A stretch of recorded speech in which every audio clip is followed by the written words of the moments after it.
राधे राधे। मैं पूनम भक्ति पथ चैनल में आपका स्वागत करती हूँ। तो फ्रेंड्स, आज मैं आपको श्राद्ध पक्ष की तिथियाँ, महत्व, विधि विधान, किस श्राद्ध को करने से क्या लाभ और क्या पुण्य फल मिलता है की संपूर्ण जानकारी दूंगी। इस साल पितृ पक्ष की शुरुआत 29 सितंबर से होने जा रही है, जो 14 अक्टूबर तक चलेगी। पितरों की आत्म तृप्ति के लिए श्राद्ध पक्ष किए जाते हैं।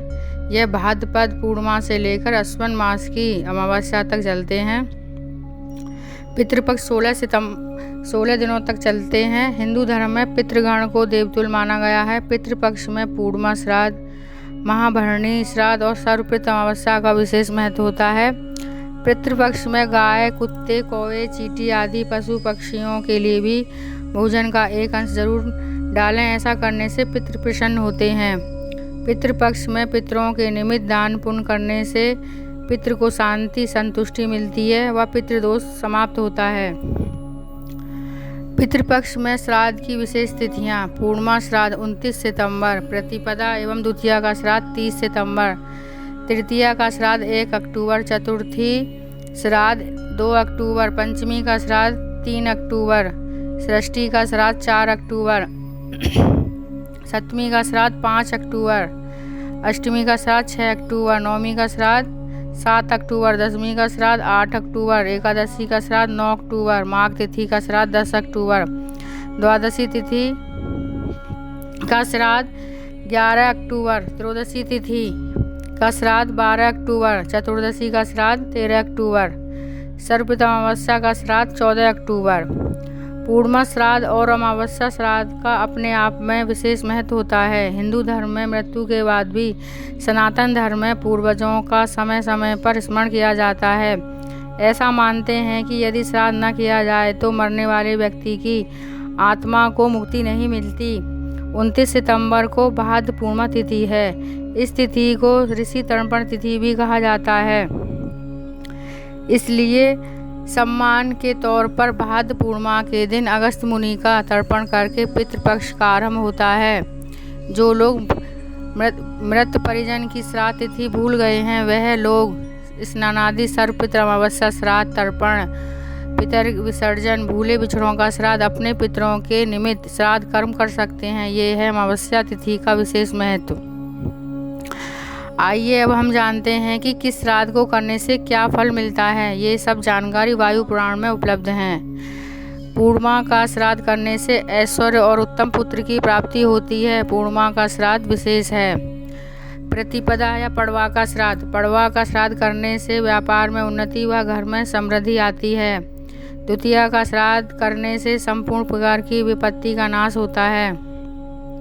तृतीया का श्राद्ध करने से सब प्रकार के शत्रुओं का नाश होता है। चतुर्थी का श्राद्ध: तृतीया और चतुर्थी के श्राद्ध का एक जैसा ही फल है। शत्रुओं पर विजय प्राप्त कर लेते हैं। पंचमी का श्राद्ध करने से व्यापार में उन्नति, मान, ऐश्वर्य की प्राप्ति होती है। घोर गरीबी का नाश होता है। षष्ठी का श्राद्ध करने वाले परिवार पर देवताओं की विशेष कृपा होती है। बहू सास को माँ मानकर उसकी सेवा करती है। सास बहू को बेटी मानकर उसका आदर करती है व सम्मान देती है। घर में सब प्रेम से रहते हैं, लड़ाई झगड़े नहीं होते। ऐसा घर वालों भी देवता पूजा करते हैं। ये महिमा है सृष्टि के श्राद्ध की। जो मनुष्य सदा सप्तमी का श्राद्ध करते हैं, उन्हें श्रेष्ठ यज्ञ करने का फल मिलता है।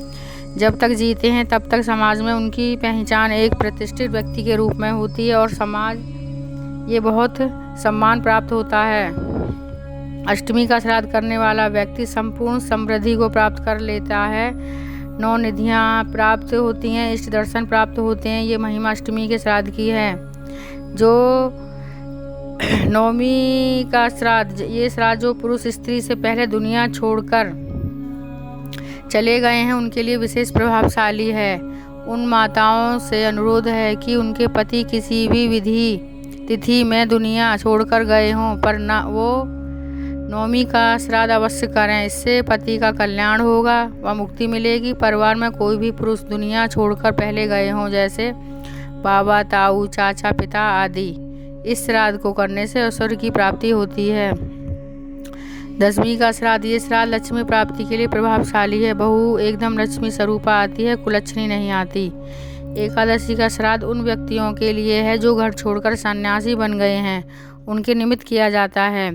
द्वादशी का श्राद्ध अविवाहित लोगों के लिए किया जाता है।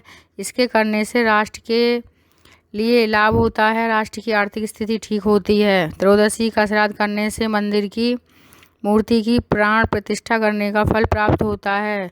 पुष्टि, दीर्घायु, बुद्धि, ऐश्वर्य, स्वतंत्रता, ये सब चीज़ें प्राप्त होती हैं। चतुर्दशी का श्राद्ध जवान मृत्यु, अकाल मृत्यु, पानी में डूबकर मृत्यु, विष खाकर, शस्त्र से मृत्यु, अग्नि के द्वारा उनकी मृत्यु, पेड़ गिरने से, आत्महत्या करने से उनकी मृत्यु चाहे किसी भी तिथि में हुई हो, पर चतुर्दशी को उनका श्राद्ध अवश्य करना चाहिए। अमावस्या के श्राद्ध की इतनी बड़ी महिमा है कि जिनके पुरखे पूर्वज नरक में पड़े होंगे वो भी तर जाएंगे, सीधे स्वर्ग की प्राप्ति होगी। श्राद्ध में घर आए ब्राह्मण को दक्षिण दिशा की ओर मुख करके भोजन कराना चाहिए। सबसे पहले ब्राह्मण के चरण धोएं, फिर आसन पर बैठाएं, आरती करें, भोजन कराएं, उचित दान दक्षिणा देकर विदा करें। परिवार वालों को सभी 16 श्राद्ध करने चाहिए। वह सभी श्राद्ध को ब्राह्मण को जिवाना चाहिए। माताओं के श्राद्ध पर ब्राह्मण और ब्राह्मणी दोनों को जिवाना चाहिए, एक को नहीं। प्राय लोग ऐसा ही करते हैं, वो एक को ही जिवाते हैं। पुरुष के श्राद्ध पर ब्राह्मण को ही जिवा सकते हैं।